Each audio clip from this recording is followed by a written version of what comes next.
Pour déterminer la concentration d'une solution inconnue, eh bien, nous pouvons réaliser un titrage pH métrique. Nous allons nous poser la question suivante. Quel point particulier de la courbe représentant le pH en fonction du volume titrant versé dans le bécher correspond à l'équivalence? Grâce à cette animation de l'Académie de Marseille, nous allons voir rapidement comment réaliser le dosage pH métrique. Et dans un premier temps, il faut évidemment étalonner le pH mètre, c'est-à-dire utiliser deux solutions étalons de pH connues afin de régler le pH mètre. Une fois le pH mètre étalonné, nous le plongeons dans la solution de concentration inconnue. Il ne reste plus qu'à verser progressivement le réactif titrant, ici, et de noter pour chaque volume de réactif titrant le pH de la solution. Nous observons qu'à l'équivalence, il y a un brusque saut de pH. Pourquoi? Initialement, la solution était acide, puisque ici notre solution à doser était acide. Et puis, à l'équivalence, qu'est-ce qui se passe? Il n'y a plus d'acide, donc une seule goutte de base fait basculer le pH à des valeurs supérieures à 7. Nous retrouvons donc un pH basique.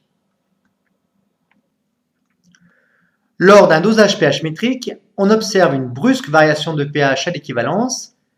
La dérivée de la courbe pH en fonction du volume titrant passe par un extrémum.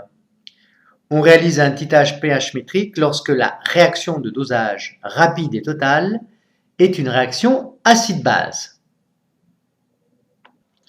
Pour déterminer le point équivalent, on utilise deux méthodes. La première méthode, la méthode des tangentes. On trace une première tangente à la courbe un peu avant le saut de pH, puis une deuxième tangente parallèle à la première un peu après le saut. On trace une perpendiculaire aux deux tangentes, ça sous-entend que vous avez un rapporteur, et surtout vous avez une équerre, bien sûr.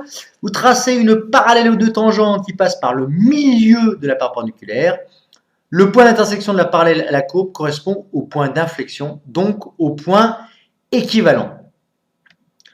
Une fois le point équivalent E déterminé, il ne vous reste plus qu'à déterminer ses coordonnées. Son abscisse correspond au volume de solution titrante versée à l'équivalence et son ordonnée correspond au pH à l'équivalence.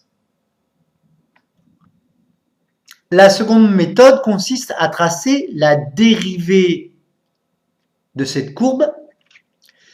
Quand nous traçons la dérivée de cette courbe, nous avons la pente de cette courbe en fonction du volume titrant.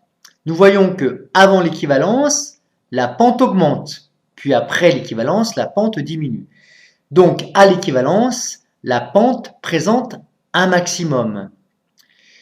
Sur cette figure, nous avons le pH en fonction du volume titrant et cette courbe représente la dérivée du pH par rapport au volume titrant en fonction du volume titrant. Cette dérivée passe par un extrémum. Cet extrémum est le point équivalent. À partir du moment où nous avons ce point, nous pouvons obtenir le volume titrant à l'équivalence. Dans cet autre exemple, nous dosons une base par un acide. Initialement, le pH est basique puisque le pH mètre trempe dans une solution basique. Puis au fur et à mesure où nous versons ici l'acide, eh bien le pH diminue.